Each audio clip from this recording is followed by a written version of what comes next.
Muli, nagpapasalamat po ako sa pagkakataon na maibahagi ang salita ng Diyos dito sa inyong pulpito.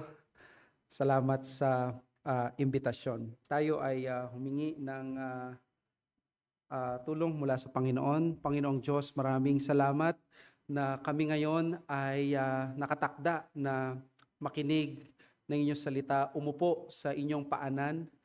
Panginoon, kumprontahin mo kami ng inyong salita. Ipaalala mo sa amin na ang salita na ito, ang inspired, inerrant, infallible Word of God.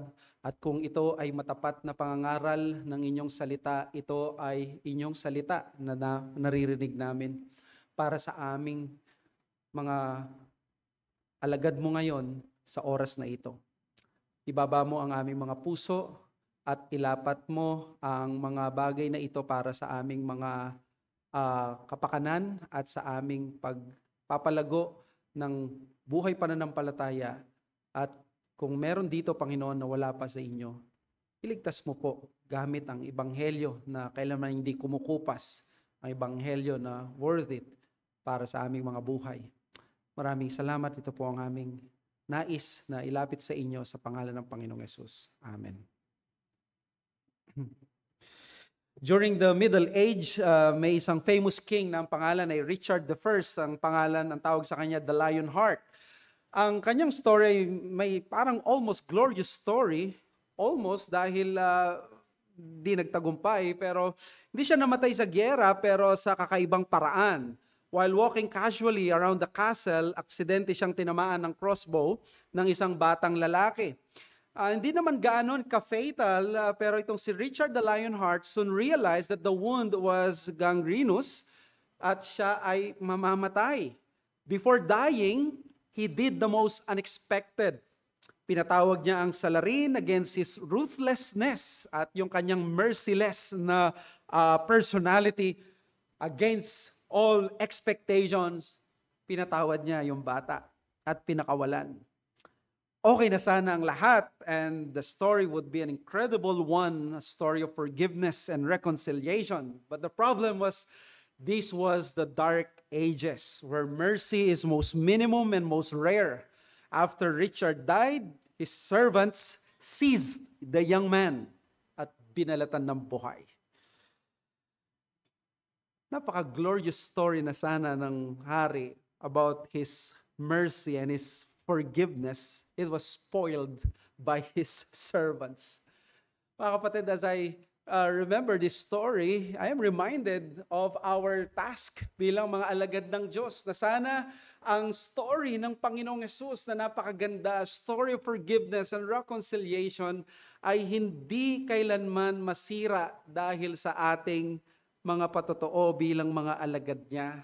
And salamat, mayroon tayo mga alagad na pwede nating tingnan na ibinigay ang kanilang mga buhay at talagang worthy of emulation because they have copied the life of the Lord Jesus Christ. In fact, sa history, the best of disciples of Christ probably would be the Apostle Paul. And he is an exemplary of a person in terms of his devotion to Christ. Marami tayong mga favorite na mga linya niya sa scriptures, and I'm very sure na ang passage natin is probably, if not one of your life verses, this is one of the most beloved passages sa scriptures, and I'm talking about Philippians 1:18 to 26, where we have the verse Philippians 1:21, and I'd like to read to you the Word of God from verse 18 to 26, and the title of this sermon is, Who Do You Live For?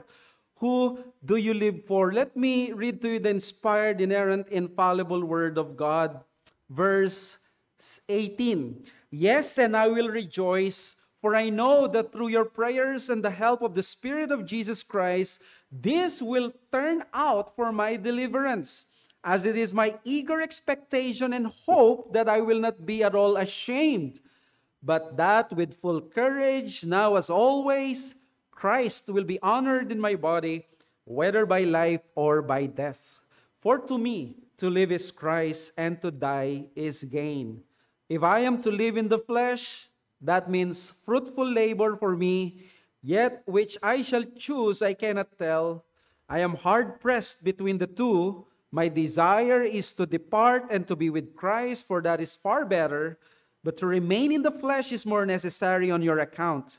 Convinced of this, I know that I will remain and continue with you all for your progress and joy in the faith, so that in me you may have ample cause to glory in Christ Jesus because of my coming to you again.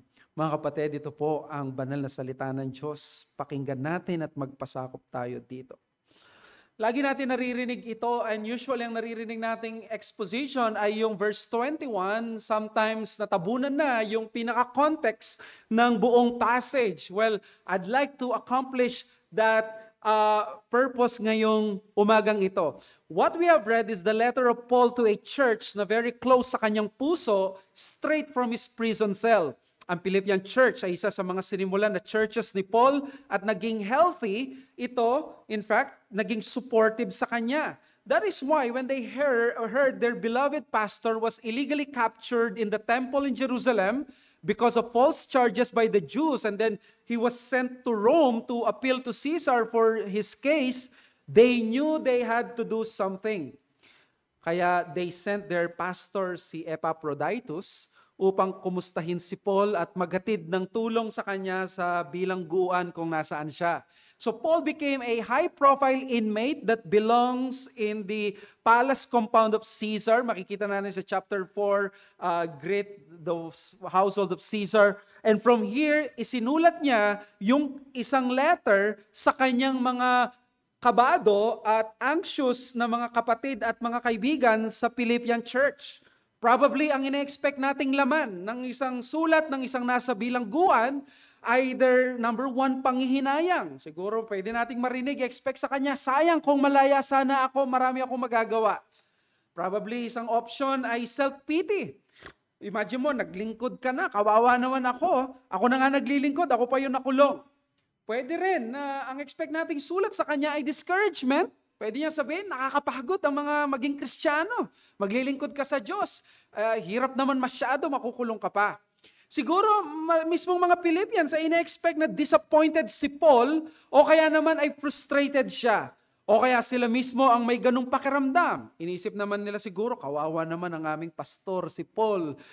Kaya naman frustrated na talaga sila, inalipusta siya dahil sa gospel. But you know, the letter of Paul to the Philippians is a letter brimming with joy, hope, confidence, right from the prison cell. In fact, Paul intends that this letter be a letter of encouragement to inspire and to exhort these believers. What an unexpected and surprising turn. Ang question natin dito, kung makikita natin na nakulong ka na nga, pero ikaw pa ang nag-encourage mula sa kulungan, we in fact sent you our present pastor, si Epaphroditus, para kumustahin ka, nag-aalala kami. Bakit ikaw ngayon ay babalik sa amin sa isang letter na ikaw pala ang mas nag-aalala sa amin? Gusto nating tanungin, what's wrong with this man? How can this be possible? Or rather, ano meron kay Paul? Bakit nagawa niya na imbes na magmukmok, manghinayang, ma-discourage, ay ang preso ngayon na nag-i-encourage sa mga nasa malayang sitwasyon? Well, the answer is this. In Philippians, Paul is showing us one thing about the gospel. The gospel we all know is the gospel is the thing that saves us. Ang isang anggulo ng ang ebanghelyo ay nagliligtas from the fires of hell. But also, in Philippians, it tells us that one of the teachings of the gospel, it is also the way to live. In other words, the gospel is also a lens, lente, kung paano dapat tingnan ang buhay.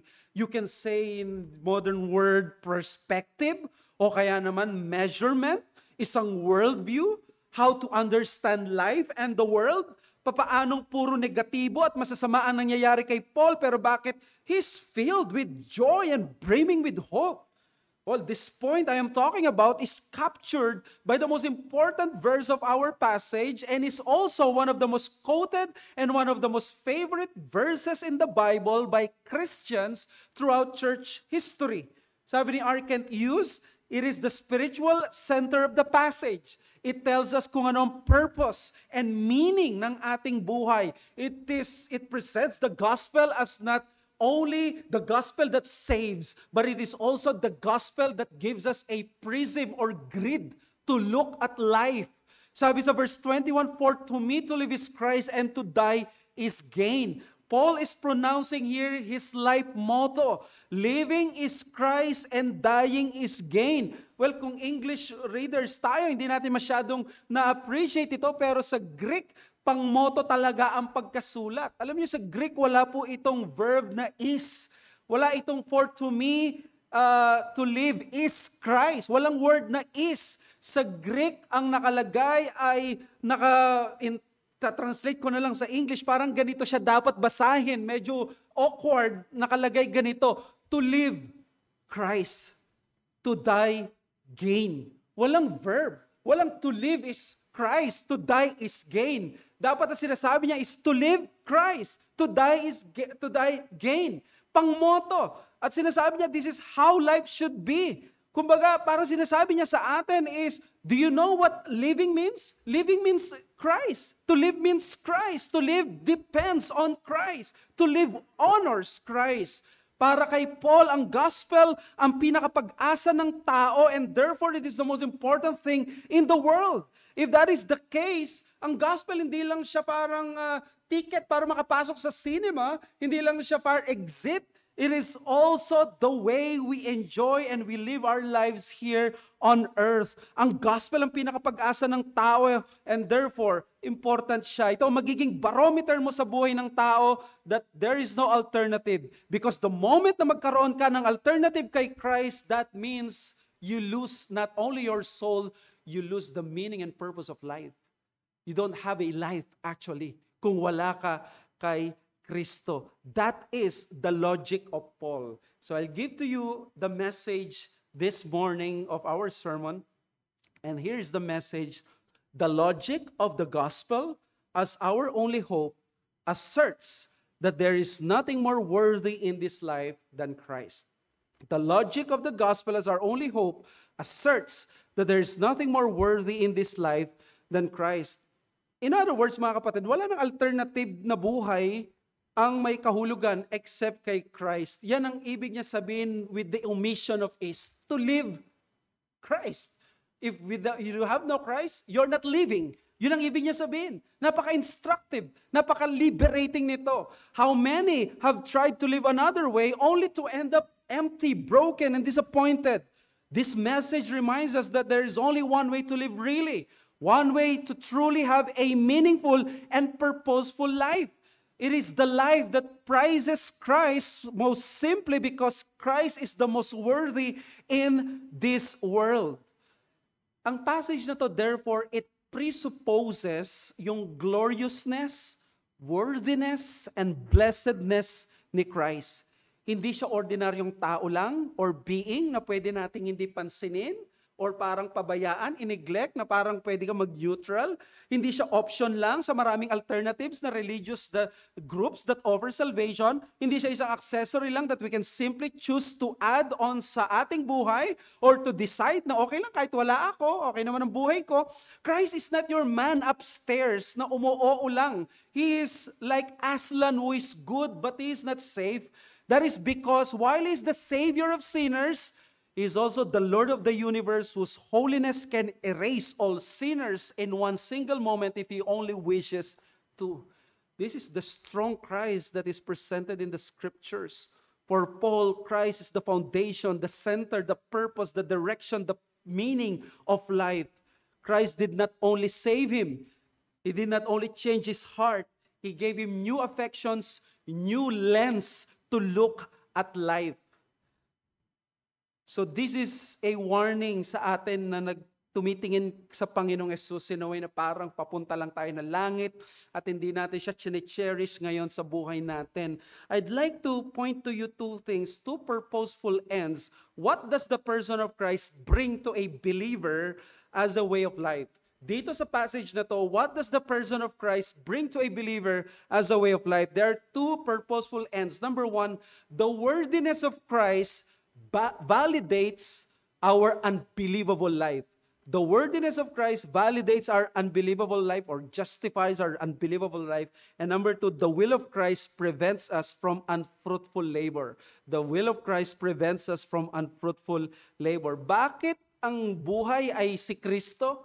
Well, number one, because the worthiness of Christ validates or justifies our unbelievable life. Sabi sa verses 18 to 21, let me read to you yung 18 to 21, sabi niya, yes, I will rejoice, for I know that through your prayers and the help of the Spirit of Jesus Christ, this will turn out for my deliverance, as it is my eager expectation and hope that I will not be at all ashamed, but that with full courage, now as always, Christ will be honored in my body, whether by life or by death. For to me to live is Christ, and to die is gain. Now, I read to you yung 18 to 21, bakit? Because it gives to us, no, yung reason ni Paul, in the face of imprisonment and even possible death, Paul's mindset helped him to be able to rejoice and possess such confidence. Nakita niyo from 18 to 21, sinabi niya na kinulong siya, pero may confidence siya, at sinabi niya doon may courage siya na ma-honor niya si Christ by body or by life or by death. Yan yung sinasabi na lente ni Kristo sa verse 20. Okay lang na mamatay siya, mabuhay siya, as long as si Christ naman ang na-honor. Doesn't matter. Knowing full well kung sino si Kristo, Paul had such a perspective which revolved around the Lord Jesus Christ. Kahit nasa prison siya, he can rejoice. Kahit may gulo, he had peace. Kaya sabi sa verse 18, I will rejoice. Huwag kayong mag-alala sa akin, magre-rejoice ako. Now, the question is this: what does rejoicing in the midst what does rejoicing means in the midst of suffering? It tells you what your real treasure is. Na hindi ang comfort at magandang buhay ang pinakamahalaga kay Paul, kundi ang kalooban ng Diyos. I call this mindset Christ over comfort. If Christ is prized above all, we can take all the hardships in life without being hopeless and without grumbling. Kaya sabi ni Paul, I rejoice whether by life or by death, because ang Diyos ko hindi naman ang comfort. Dahil hindi ka naman nabubuhay sa comfort, you live for Christ. You can accept that. Pero paano ipagkakaloob ng Diyos ang provision na ito? Sabi ni Paul, there is a coming help. At sa Greek, ang ibig sabihin nito, supply. And it is closely related sa word na to furnish, to provide, to give, and to grant, or to support. At ano yung support na yon? Sabi sa verse 19, or I know that through your prayers and the help of the Spirit of Jesus Christ. Ang supply ng Panginoon nandun ng Holy Spirit. Ang usage ng word na help, it seems to be, doesn't mean yung help na binibigay ni Kristo, but the Spirit Himself who is the supply of Christ kay Paul.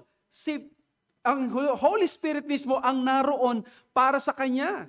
At dahil hindi lang isang definite article bago ang prayers and supply, ang most likely na kino-convey nito ay hindi dalawang help, kundi ang provision mismo ng Spirit through the prayers of the Apostle Paul. Through the prayers of the Apostle Paul, nandun ang Holy Spirit. Kaya confident siya, sabi niya sa verse 19, this will turn out for my deliverance. Since Paul is in prison, when he wrote this, it is so normal to think that he is thinking of physical deliverance dito. Diba sabi niya, I know that this will turn from my physical deliverance. Pero alam niyo, pag tinanong niyo yung conservative scholars dito, nag-a-agree sila that Paul is not talking about physical deliverance, at least dito sa verse 19. Alam natin, Paul will be reunited with the Philippians, pero dito sa verse 19, ang tinutukoy niyang vindication, hindi yung mavivindicate siya na mapapalaya siya ngayon. Actually, sabi sa verse 20, as it is my eager expectation and hope that I will not be at all ashamed. Ang ibig niya sabihin dito na hindi ka mapapahiya, hindi yung nandun ka sa kulungan, kundi sabi niya ganito, whether mamatay ako, mawala ako, pag-uusapan ng buhay ko, hindi ako mapapahiya dahil ang buhay ko, binigay ko kay Kristo. Ang tinutukoy niya dito, yung judgment day, na kapag nagkaroon na ng measurement, na kapag nagkaroon na ng judgment, ay hindi ako mapapahiya sa harapan ng Panginoon na yung buhay ko, sinayang ko. Ang mindset dito is that Christ over pressure. Confident siya na hindi niya pagsisisihan ang pagsunod niya kay Kristo. May mangyayaring vindication in the end. Hindi siya mapapahiya dahil nagtiwala siya sa Diyos. Dahil sa worthiness ni Kristo, nakakaya nating gawin ang mga decision that our loved ones will find at times very foolish.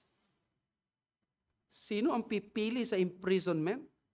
Sino ang foolish one who will say he would rather die than turn his back on Christ? There is only one answer, the faithful Christian. Ang Christian lang ang makakapagsabi that I'd rather choose imprisonment, I'd rather die rather than turn my back on Christ. That's the Christian faith. At sinabi ni Paul, this will turn out for my deliverance and I will not be ashamed because at the end of everything, nagkakaroon ng accounting ng Diyos, magkakaroon ng judgment, haharap ako sa Diyos, hindi ako mapapahiya in the end. Alam ko kanino ang huling baraha. We know na bakit nagagawa ni Paul ito? Bakit ganito ang Christian faith? Well, there's only one reason. Because we know Christ is worthy. We can never go wrong with Christ. His dignity vindicates every obedience that we do for Him. And that is the point here. We can give up the seeming easier life offered by the world because Christ exposes its lies and opens our eyes the true and better life that glorifies God.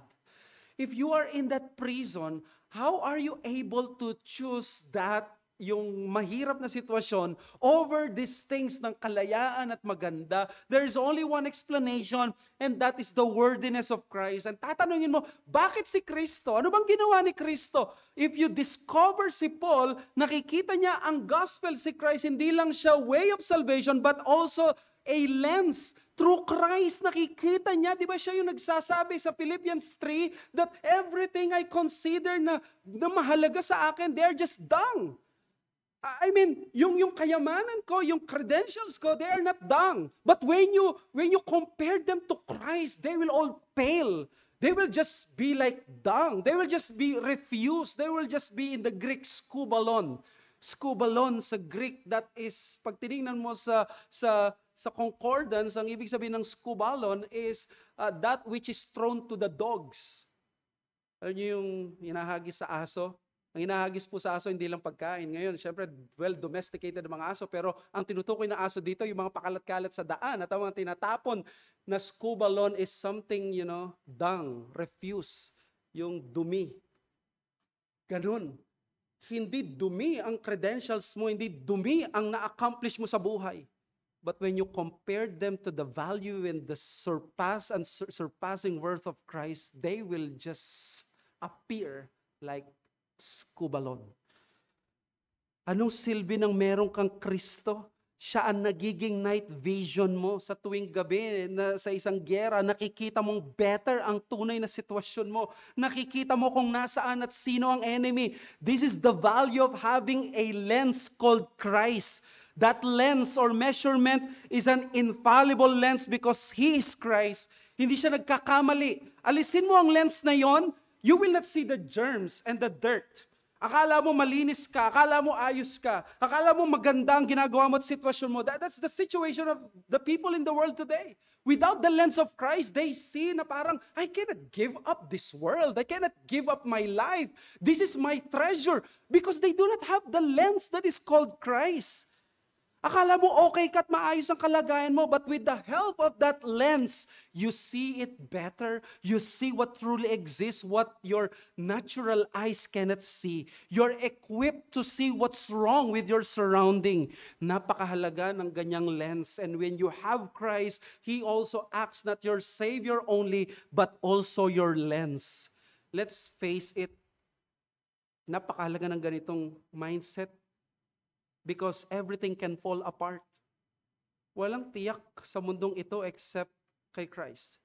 Kung malakas ka ngayon, ikaw ang pinaka-fit ngayon dito sa church na ito, ilang taon lang, pwedeng manghina ka. Pwedeng malakas ka ngayon, pero pwede ka ma-stroke. Or isang virus lang, it can kill you. It can render your strength and stamina useless. Kung ikaw ang pinakamaganda ngayon, in few years' time, there will be wrinkles, stretch marks, scars, pimples, stress that will make you look old, that will look ugly sooner or later. Kung mayaman ka ngayon, isang terminal disease, pwedeng ubusin ang lahat ng milyones at ng bilyon mo kung meron kang sasakyan na may magandang payong. In the words of Jesus himself, sabi niya sa foolish rich fool, this night your soul is required of you, and the things you prepared, whose will they be? Bakit siya tinawag na fool? Sabi ni Christ, thou fool. Tinawag siyang fool not because he is rich, because there are many Christians who are rich. He was called fool because para sa kanya, ito lang ang buhay na ito. What if, ngayong gabi, kukunin ko ang kaluluwa mo, saan ang kayamanan mo? Wala.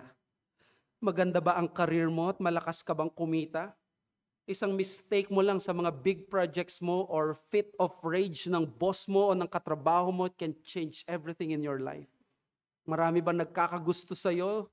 Don't worry, just one show of bad attitude at nakakilala nila ang tunay na ikaw, baka isa-isa yan na mawawala ang paghanga sa'yo.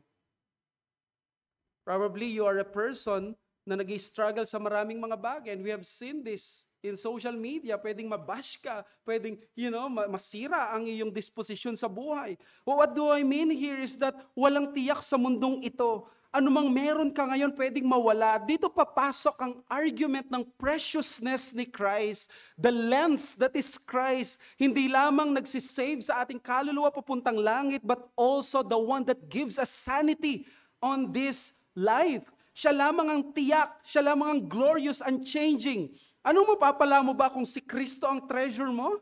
At hindi ang comfort at masarap na buhay na bigay layaw? Well, para kay Habakuk, kahit mawalan siya ng makakain, mawalan siya ng farm na bumubuhay sa kanya, hindi na mamunga yung tanim niya o kahit mabangkarote na siya, di siya bibitiw sa Diyos at hindi siya iiwan. Sabi niya sa verse 17 ng Habakuk 3, though the fig tree should not blossom nor fruit be on the vines, the produce of the olives fail and the fields yield no food, the flock be cut off from the fold and there be no herd in the stalls, yet I will rejoice in the Lord. You know, ang affliction at adversity, may kakaibang paraan na iparanas sa atin yung sanity na kailangan natin kay Christ. I will take joy in the God of my salvation. Verse 19, God the Lord is my strength. He makes me like the deers. He makes me tread on my high places. Alam niyo po si Job, nung wala na siya lahat ng pag-aari, kayamanan niya, tigit sa lahat ang anak niya, pero imbes na sumpain niya ang Diyos at umayaw siya, he said, blessed be the name of the Lord. Purihin ang kanyang pangalan. What kind of lens is this? Hindi maintindihan ito ng unbeliever. Nakakayang talunin ang dalawang giant of fears na lumalamon sa maraming tao? Napapatigil sila sa pagsunod sa Panginoon because of these two giant fears, the fear of the loss of comfort and the fear of the loss of approval. The fear of the loss of comfortable life. Ayaw mong mahirapan, sawa ka na sa pagtitiis, hindi mo pipiliin si Kristo. Di ba sinabi niya ito sa parable of the four soils na nag-choke ng word, itong anxiety because of the riches. Then the fear of the loss of approval, takot kang mapahiyaw, ma-disappoint mo ang sarili mo sa opportunity na binigay sa buhay na ito dahil nag-expect ang mga ibang tao sa'yo na gagayahin mo sila. Hindi mo nga masabi na, I will not be ashamed sa kanilang harapan. Mas pipiliin mo siguro na hindi ka maiiwan sa uso, hindi ka magiging kawawa ngayon kaysa sa araw ng paghukom ni Kristo na ikaw ay ma-embarrass dahil pinahiram niya ang maiksing buhay mo, kakarampot mong buhay pero mas pinili mong mabuhay ka sa iba kaysa sa kanya. Not Paul, he chose one on the thing that he won't be ashamed when the judgment comes. Gusto niya ma-vindicate siya ng judgment day.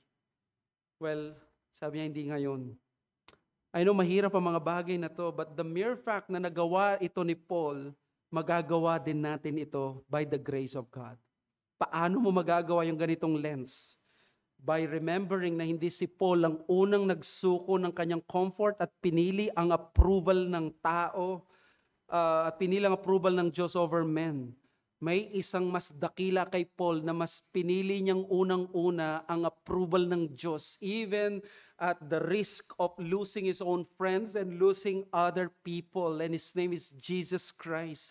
Isipin mo lang, ang binataan niyang paghihirap sa pagsunod ng Diyos. Tayo, kahit sinubok tayo ng Diyos, we are not yet resisting unto bloodshed. Pero si Jesus, ginawa ng Ama, hindi lang basta inalis ang comfort sa Kanya, kundi kinailangan niyang dumanak ng dugo para lang magtagumpay sa kasalanan. Pinili din niya ang hindi approval ng tao at ng mga religious people, but the Father's pleasure, who for the joy that was set before Him endured the cross, despising the shame. Inisip niyang ma-please ang kanyang Ama. Ganito ka-beautiful ang gospel. This is the gospel. Ang gospel na sinampalatayanan mo ay nagsasabi na may kaligtasan ka because someone pinili niya ang kaluwalhatian ng Diyos over the pleasures of Egypt. That was Moses choosing the gospel. The gospel is choosing Christ over all things. Minsan may narinig ako na in example yung nabasa niya sa isang Reader's Digest, if I'm not mistaken, or sa isang magazine, na may isang factory worker ng tacos sa Amerika, Texas yata, na sa kanyang paggawa nila ng tacos sa factory, biglang may aksidenteng lumabas na parang mukha ng isang former president ng US. At sobrang galing na galing siya, hangang-hanga siya sa sarili niya, ginawa na niyang career. Ang ginawa na niya, nag-resign siya doon at ininvest na niya na gumagawa na siya ngayon ng collection ng mga tacos na based sa iba't ibang mga muka at sa iba't ibang mga shape ng mga mapa ng mga states sa US at lahat. And then the pastor who quoted this sa kanyang sermon, he said, imagine investing your whole life on a collection na pwedeng sirain ng 3 years old sa 3 segundo lang. Imagine trying to invest everything sa isang collection, sa isang bagay na mangyayari ito. This is also in katulad nung example ni John Piper sa seashells na nag-retire ng maaga at pinakita niya, nag-collect na lang sila ng shells at sabi ni John Piper, imagine them in the judgment day, Lord, see my shells. There's nothing wrong with collecting shells and collecting tacos. What's wrong is the investment ng buhay mo ito. Oh, let me challenge you, do not be embarrassed by having a different lifestyle as a result of the worthiness of Christ. Do not be embarrassed na may kakaiba kang lifestyle as a result of the worthiness of Christ. Ano ngayon, kung wala kang comfortable na buhay, unlike yung kamag-anak mo na puro trabaho ang inasikaso, may buhay man siya pero wala siyang oras sa pananampalataya. Oo, mayaman sila at ikaw ay mahirap. But isn't Christ's knowledge worth it? Yung every Sunday naririnig mo si Kristo, sila hindi. Sino ang tunay na rich? Ang tunay na mayaman na yung nakikinig at napapakinggan si Jesucristo every Sunday because ang umupo sa ministeryo ng salita ng Diyos ay hindi karapatan. Biyaya ito ng Diyos sa isang makasalanan.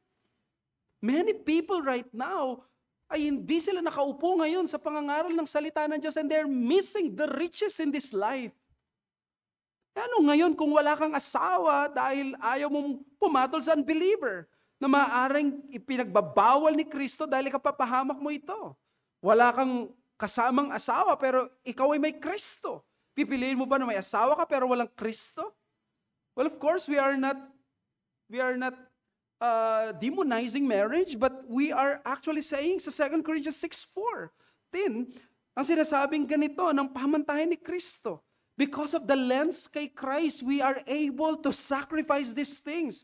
Pwede mong sabihin na sa mga maraming bagay na ganito, unbelievable ang lifestyle mo. Tatanggihan mo ang mga bagay na hindi kayang tanggihan ng unbeliever.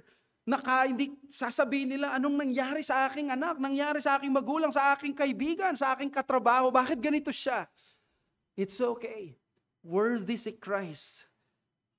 Kahit hindi maintindihan ng iba ang ating pamumuhay. Sa church namin, may member na minsan nagsabi sa aming member na sabi niya ng kapitbahay, alam mo, hindi ko maintindihan eh. Pag araw ng linggo, wala pang araw, umaalis na kayo, tapos babalik kayo, wala na rin yung araw. Hindi namin kayo maintindihan. And sinabi ng member namin yun, well, that is okay. That is the price of having Christ. That's the price of having a church. Hindi natin kailangan ma-pressure dahil sila kapag ng araw ng linggo, they are always together dito sa ganitong bagay. We believe in the Lord's Day. Oh well, I get it. Lahat tayo may pinagdadaanan at lahat tayo may mga maling desisyong nagawa sa buhay. Marami na rin siguro tayo mga kasalanan na nagawa at hanggang ngayon ay nagkakasala pa rin naman tayo. Therefore, siguro iniisip nyo, what is the point of following Christ when I am fighting for the right thing, pero hindi naman ako lagi nagtatagumpay? It's always the same cycle of sin. Anong sense ng pagpipilit na may conform ko ang buhay ko sa isang banal na standard, pero hindi ko naman laging naaabot? Kundi palagi pa na nating nabibreak ang commandments ng Diyos. During this moment, since experts naman tayo sa mga failures sa pagsunod sa kautusan ng Diyos, ano sa palagay mong usually pumapasok sa isip ng isang struggling believer? Lalo na sa mga modern members or Christians na nagdi-deconstruct ngayon. Honestly, marami tayo naisip. Pero relate ba kayo kung sasabihin ko na isa sa usually pumapasok sa isip natin is when you find yourselves in a pile of bad decisions that you've really messed up at paulit-ulit na lang, wala naman nangyayaring bago, pupunta ka sa church, katulad ng sabi ng pastor kanina, na parang routine, mechanical, what's the point of all this? One persistent, subtle voice tells you, palagi na lang ganyan, wala naman nangyayari. There's really no use of holding on to your beliefs sa paglilingkod mo sa Diyos. After all, lagi ka namang palyado, lagi kang kulang, lagi ka nagkakasala. Di ka pa ba napapagod sa ganyang cycle? Kapag ganito naisip mo, guess what? Anong kasunod na linya? Well, naririnig mo yan, boses ng kaaway. Sige na, bumigay ka na. Gawin mo na ang gusto mo. Mali man ang desisyon mo na yan, pero kailan ka ba hindi nagkamali? Lagi ka naman nagkakamali sa buhay Kristiyano at lagi ka naman nakakabalik. O kaya naman, ganyan, ang dami ng mga nag-fall away, na tumigil sa paglilingkod. After all, what's the point of all that? You continue to commit the sins sa buhay mo. Nasira ba ang buhay mo? Nakabalik ka pa rin sa Diyos. Nariyan ka pa rin sa paglilingkod. O kaya nasa church ka pa rin. Hindi ka naman ganun ka-active. Pero okay na yan. Okay lang. Hindi mo nagawa yung pinakagusto mong gawin na desisyon sa buhay mo na makikinabang ka at ma-address mo ang matagal mong longing siguro sa buhay o yung matagal ng pangarap ng pamilya mo. I mean, look at those brethren or ng mga ibang tao na kahit nasa ibang bansa, they are willing to leave their families. I mean, ito yung mga typical na mga Pilipino na for many, many years, they would leave their children at yung ganitong sitwasyon, nabubuhay sila ng kanilang pamilya malayo, nawala sila sa kanilang pamilya or sa iglesia, willing silang i-give up ang mga bagay na to. Okay lang man sana kung may iglesia sa ibang bansa, but how many Filipinos na may ganong situation sa atin, lalo na sa probinsya? Marami, almost sa mga bahay, mayroong mga naka-abroad. Naintindihan natin, no? Sila'y nahihirapan sa buhay, naintindihan natin yung side na yon. But how about yung buhay ng mga bata, ng pamilya, ng paglilingkod together as a family? Marami ang sumusuko dyan at sabi, hindi worth it ang i-keep up mo yung ganitong pananampalataya kay Kristo. Well, siguro ang sasabihin ng iba na pagbibigyan mo yung loved ones mo, may konting setback sa spiritual life mo, gagawin ko yung gusto nila, gagawin ko yung gusto ko, pero at least hindi ako ganun ka-committed sa Panginoon. Magsisettle ka na sa buhay na ganyan. How many Christians na ang ganito? But you see, when you look at Christ as your lens, hindi ka pwedeng mag-settle na pwede na to. You have to cherish Christ. Kailangan mo maglingkod to the fullest. Sayang na sa isang malakas na makapagtukso sa ating Kristiyano, sayang ang pagkakataon, sayang ang taong ito, sayang ang taon na ito, sayang ang opportunity na ito. Ito ang hindi ko matanggap actually bilang pastor at alagad ni Kristo. Bakit mayroong mas worthy na kay Christ sa buhay na ito? Is there someone living today that can come to your life that is worthy for you to dismantle Christ? Hindi mo ba mahal si Kristo? Hindi ba makatotohanan ng pagmamahal mo sa Kanya or yung pagmamahal niya sa iyo? Yes, nagfe-fail ka, but is He not worthy of your supreme love and affections? Is He not the most attractive person in the world? Bakit hayaan mo makuha ka ng attraction ng kasalanan? Bakit gumaganda ang paningin mo sa kasalanan when your Savior was killed because of that sin? It's ugly according to Christ. Kung ugly siya kay Christ, hindi ba siya dapat ugly sa atin? Another challenge here is that itigil mo ang anumang pagbabakasakali sa buhay at sa inaharap na wala si Kristo. Tiyak na kabiguan at kawalan ng purpose yan. Hindi mo pwedeng isugal ang maiksi mong buhay sa isang desisyon o direksyon na wala si Kristo. Na magkakaroon ka ng comfort pero temporal na comfort lang. Magiging mabilis ang iyong comfort na yan at papalitan yan ng ano. When you choose comfort, suddenly later on, magkakaroon ng hirap. And when you forsake or choosing comfort over Christ, you will soon find to have a chosen life of purposeless comfort. Marahil maganda ang buhay na maayos, may pananalapi, but without Christ, the comfort provided by your money is simply meaningless and purposeless. Ganito ang mararanasan ng mga tao na lumalayo kay Kristo. Nasaan ka ngayon sa spiritual life mo? Panginoon mo si Jesus, pero lente ba siya? Paano mo i-measure ang mga bagay kung worth it ito o hindi? If Christ is worthy, then He deserves everything from us all. If everything from us are rightly valued, then therefore Christ would be enough. Si Brian Chappell, nagpastor siya minsan sa isang rural church. Sabi niya, mas marami siyang natutunan sa seminary mas marami siyang natutunan sa rural church na ito kaysa sa seminary niya. Doon sa rural church niya, may na-accustom yung mga tao na parang may mga minero sila. May isang tao na injured dahil sa trabaho niya bilang miner. Naging invalid siya. Over the years daw, he watched through that window near his bed, yung buhay passed by him. He watched his fellow workers marry, raise their families, and have grandchildren. He watched as his body withered, his house crumbled, and his hope for better things in this life na parang nawala na lahat.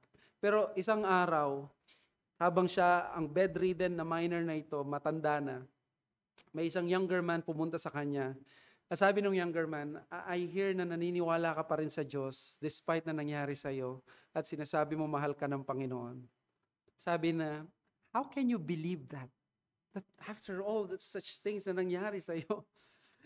Yung matandang lalaki, nag-smile siya, sabi niya, sa totoo lang, may point ka. Actually, naririnig ko yan. There are days, sabi niya, sometimes Satan, and I quote this, Satan comes calling on me in this fallen old house of mine. He sits there right by my bed, where you are sitting now. He points out my window to the men I once worked with, whose bodies are still strong, and Satan asks, does Jesus love you? Then Satan makes me look at my battered room as he points to the fine homes of my friends and asks again, does Jesus love you? Finally, Satan points to the grandchild of a friend of mine, a man who has everything I do not. And Satan waits for the tear in my eye before he whispers in my ear, does Jesus really love you? Startled by the candor nung response nung old man, the younger man asked, anong ginagawa mo at sinasabi mo pag naririnig mo si Satan ng gano'n? Sabi ng old miner, and I quote again, I take Satan by the hand and I lead him to a hill far away called Calvary. There I point to the nail-pierced hands, the thorn brow, and the spear-pierced side. Then I say to Satan, doesn't Jesus love me? Mga kapatid, the cross is enough for us to forsake the world. It is enough to grant us comfort in the most tumultuous moments in our lives. When that voice of Satan so loudly rings in our ears that it is sayang, it's not worth it, we can say to live is Christ and to die is gain. Just quickly on the second point, the will of Christ prevents us from unfruitful labor. Sa verses 22 to 26, sabi niya sa verses 22 to 26, well, here, Paul knew that he would escape execution, which automatically means a fruitful labor for Christ. Ang galing ni Paul, sabi niya, kahit sa pagkasiding makasama niya si Jesus sa kalwalatihan, sabi ni Pablo, it is better for me na manatili sa inyo at pag nanatili ako sa inyo, it means fruitful labor. Parang sinabi niya na wala akong ibang choice. If I will live, I will be fruitful in the work. That is life for me. If I will die, it is gain. But if I will live, if I preserve ako. And by the way, alam ni Paul dito na bubuhayin siya muli ng Panginoon. Kasi sa 2 Timothy chapter 4, doon niya sinabi na matatapos na yung buhay niya. Pero dito, alam niya, I am sure na ibabalik ako sa inyo ng Panginoon. Sabi niya, if I am to live in the flesh, that means fruitful labor for me. Confident siya na kapag hindi ako namatay, isa lang ang ibig sabihin, maglilingkod ako at hindi masasayang buhay ko. Verse 23, I am hard-pressed between the two. My desire is to depart to be with Christ, for that is far better. Mas okay sa akin na pumunta kay Kristo. Pero sabi niya, verse 25, sure ako, I will remain and continue with you all. Yan ang kalooban ng Diyos. Probably nireveal ng Diyos sa kanya through dreams or to other means. Sa verse 26, you may have ample cause to glory in Christ because of my coming to you again. Maglilingkod siya. That is the only way to live service in Christ. And that is the point here. Only through Christ we can truly embrace that a well-lived life is a life spent in service to the ministry. A true, well-lived life is a life spent in the service to the ministry. Ang taong binago ng Ebanghelyo ay magaan para sa kanyang isakripisyo ang sarili niyang ambisyon. Ang paglilingkod sa komunidad ng mga alagad ay higit na mahalaga kaysa sa pansariling pananaw. Mamahalin niya ang gawain, magiging laman at bigat niya ito sa kanyang puso. Hanggang mamamatay siya, ang bukang bibig niya ay ang iglesia. Bakit? Hindi ba idolatry ito na ang iglesia ang ilagi mong iniisip? It is not. Of course, there are times na magiging idolatry ang ministry at ang church, but under normal circumstances or what the Senate calls the presumption of regularity, ang iglesia hindi yan magiging idolatry because that's what exactly Christ did. Sa kanyang kamatayan, inisip niya ang iglesia. Ito ang ginawa ni Kristo, minahal niya ang gawain, minahal niya ang iglesia kahit sa kabila na puro makasalanan ng mga taong ito. Hindi niya pinagkait ang kanyang buhay dahil alam niyang ito ang tanging solusyon sa problema ng tao. Minahal niya ang ministeryo. Alam ng Diyos na hindi ka magtatapat. Alam ng Diyos na ikaw ay magkakaroon ng moments of weakness na magkakaroon ka ng panlalamig sa Kanya. Nevertheless, Christ decided still to die for you. Ganito niya minahal ang iglesia. Even sa iyong panlalamig at sa pagkukulang, minahal ka ng Panginoon. Sa kabila ng ganitong kaalaman ni Pablo, pinili pa rin niyang ibigay ang kanyang buhay o ni Kristo at mamatay siya para sa atin. Ganyan kaganda ang Ebanghelyo. Sa Ebanghelyo nakikita natin na ang sayang ay hindi ang buhay na inilagak sa ministeryo, kundi ang buhay na wala kay Kristo. Yan ang sabi niya, tinexplain pa niya sa Philippians 3. Sa gospel, makikita natin dito, hindi sayang ang paglilingkod mo sa Panginoon. So, hindi pala sayang ang paglilingkod natin sa Panginoon. Ano yung hamon sa atin? Well, do not simply settle in being in the church, but make fruitfulness in the ministry a non-negotiable pursuit for you. Kung si Paul, para sa kanya, to live is Christ and to stay is actually to minister to you, then therefore ganun dapat tayo. Problema nating mga bagong believers, okay na tayo sa mediocre at lackluster na service. At bilang tao, sigurado, Ang gusto natin ay mailagak natin ang sarili natin. Kung may mga anak ka, idala mo sa iglesia. Kung ikaw ay may magulang, kaibigan, imbitahan mo sa iglesia makapakinig ng salita ng Diyos. Kung wala ka kay Jesucristo ngayon at alam mo wala kang katiyakan ng buhay na walang hanggan, nandito ang Ebanghelyo. Hindi lang nagbibigay sa iyo ng kaligtasan sa kaluluwa mo, kundi ng lente para sa buhay na ito. Imagine mo si Kristo. Siya ang perpektong anak ng Diyos, walang kasalanan, pero siya ay namatay. Hindi dahil sa kanyang kasalanan, kundi tumayo siya bilang kahalili sa mga taong makasalanan. Katulad mo, katulad ko. Si Jesucristo, tinupad niya lahat ng kautusan. Lahat ng nire-require ng Diyos sa atin, tinupad niya at nagkaroon siya ng katuwiran na meron natanggap ng Diyos. At pinamimigay niya ang katuwiran na ito sa oras na sumampalataya ang makasalanan sa Kanya. Hindi sa mabuting gawa, kundi sa Kanya, kay Jesucristo. Ang message na ito ay, who do you live for? Nagkaroon ka ba ngayon ng pananaw? Nasaan ka ngayon sa buhay spiritual mo? Ang Christian life mo, ikaw ba ay nominal member or yung buhay mo ay talagang chine-cherish mo si Christ? O baka naglilingkod ka pero may mga regrets ka, nainggit ka sa mga kaibigan mo na puro nasa marangyang buhay. Dahil sa pagpili mo kay Kristo na wala ang mga ibang opportunities sa iyo na marahil makokompromiso ang pananampalataya mo. Nasaan ka ngayon? Si Adoniram Judson, nung gusto niyang kunin ang kanyang mapapangasawang si Anne Hasseltine, sumulat siya noong July 1810, nagkaroon siya ng isang marriage proposal na hindi magandang gayahin ng mga gustong manligaw ngayon. Dahil sinulatan niya yung kanyang tatay at gusto niyang magpaalam, isama na sa India or sa Asia ang anak niya. Sabi ni Adoniram Judson, sumulat siya sa magiging father-in-law niya, I have now to ask whether you can consent to part with your daughter early next spring to see her no more in this world. Ano mo sabihin yun? Whether you can consent to her departure and her subjection to the hardships and sufferings of missionary life, to every kind of want and distress, to degradation, insult, persecution, and perhaps a violent death. Can you consent to all this for the sake of him who left his heavenly home and died for her and for you, for the sake of perishing immortal souls, for the sake of Zion and for the glory of God? Ito'y sulat ni Judson sa kanyang magiging father-in-law. Sagot ng kanyang father-in-law is simple, ask Anne. Sabi ni Anne, I'll go. And Anne went on to be the wife of Adoniram Judson. Why? Because in this world which is not worthy of these people, they have given their lives. They live their lives not as so important to them. They saw as more important si Jesucristo.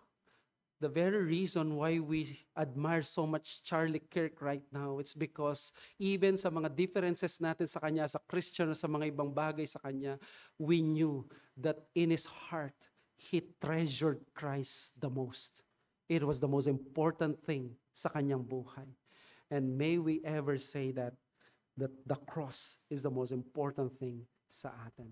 Let us pray. Father, we thank you for reminding us that in this life, the gospel grants to us not only the way to be saved, but the way to look at life. May we always measure, quantify, and take into account this life through the lens that is called the gospel. Ang Ebanghelyo hindi lang nagliligtas. Ang Ebanghelyo ay lente na nagbibigay sa amin ng karunungan paano namin pahalagahan ang mga bagay na ito. Kasayangan ang i-invest namin ang buhay namin sa araw, every Sunday, ang pera namin sa iglesia, ang mga oras namin at talento namin. Pero through the lens of Christ, it is worth it. And we are living the most blessed life simply because we have Christ. May we have that comfort today and may we bring that home with joy in our hearts. Ito po ang aming samot dalangin sa pangalan ng Panginoong Hesus.